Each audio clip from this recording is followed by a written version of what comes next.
Anyway, moving on to the next move. This is the final big trade that has happened so far, and that involves your San Antonio Spurs. They traded DeJounte Murray to the Atlanta Hawks. They got Gallo and a 2023 first-round pick from the Charlotte Hornets, a 2025 first-round pick from the Hawks, 2027 first-round pick from the Hawks, and a 2026 first-round pick swap. How do you feel about the return your Spurs got?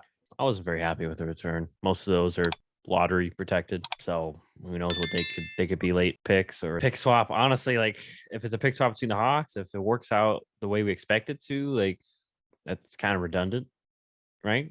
Like the Spurs are probably gonna have the better pick. And once again, I'm not sure the language if that turns into a different, like a second. I'm not sure that exact Right. language, but especially if it turns to a second round, like that's a very like unlikely value. At first, I was obviously very, as you can imagine, I was not happy. I'm still not very happy about the package. It makes sense. DeJounte mentioned that he wanted to start winning. He wanted to start competing, and we weren't at that level. Personally, maybe just me being an optimistic Spurs fan. Like, I don't know his timeline. I don't know how patient DeJounte is, because apparently, too, he is on a very good contract for right now, but is eligible for an extension soon. Maybe Spurs felt that he wasn't actually going to resign. Maybe they knew that if within the 2 years, and they didn't want to lose him for nothing, which makes sense. But once again, kind of like I mentioned earlier in the podcast, I feel like they could have waited a little bit. I don't know, because I saw like some of the pieces we have. Jakob Poeltl, who, hey, he could be moved now. Because we already know what he is, and he's on a pretty respectable contract. But yeah, I mean, we saw Keldon Johnson. He's still in the wings developing. We saw moments from Devin Vassell. Obviously, Primo's had some time to shine a little bit last year, and we drafted Boy Sohan to play the four, because we figured out this year that Keldon cannot play the four, and that's not a detriment to Keldon Johnson. He's like 6'5", 6'6", not gonna play the four. He's gonna play a three. So yeah, I mean, it's a little saddening, and this is my own fault. I was like on the precipice. I was like, okay, we got a max slot maybe in terms of cap space. Like, hey, maybe we can kind of start getting back into contention. Like we've been sniffing the play in the past few years with DeJounte as our best guy, and I think DeJounte still can be more. I think he can still develop his game further offensively. Obviously, we know defensively he's a stud. It was very disappointing. Very great move for the Hawks. Kind of what they needed. He doesn't need the ball in his hands all the time to be effective on either end on the offense. All in all, great move for the Hawks.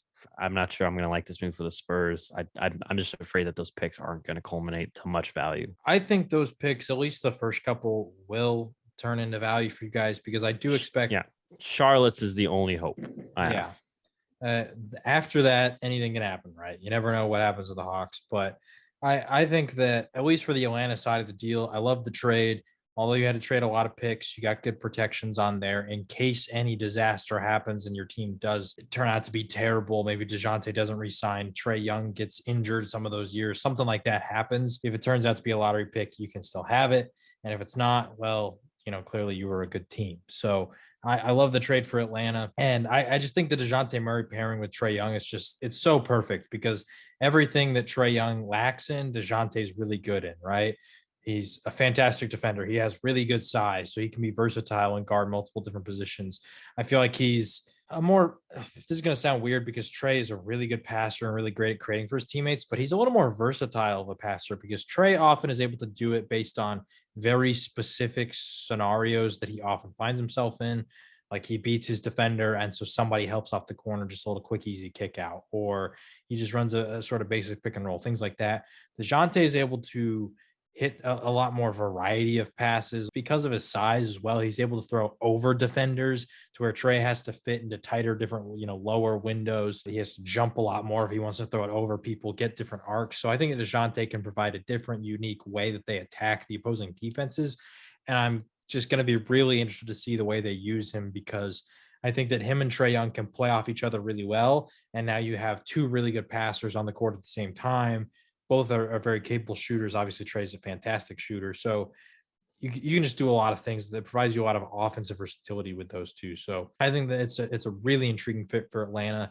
And like I said, although it seems initially like it was a high price tag, if disaster does strike and your team is bad, you can get those picks back. And if not, then you're playing in the playoffs and you got what you wanted out of DeJounte Murray. So